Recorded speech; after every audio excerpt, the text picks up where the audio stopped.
believe, para sa akin lang ha, posisyon ko lang ito. Of course, hindi ganito ang sentiment ng lahat ng mga tiga Office of the Vice President and ibang mga supporters, no.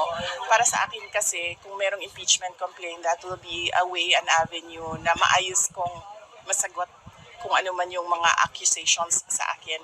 Dahil meron kasing rules ang impeachment, no? So pwedeng sundan 'yon, and nalalatag ng maayos yung accusation tsaka yung sagot ng tao.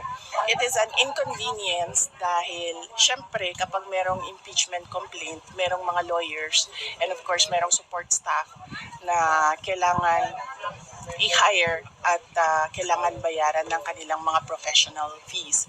But otherwise, para sa akin, sa tingin ko naman, okay ito kasi nakakasagot ng maayos sa accusations. I believe para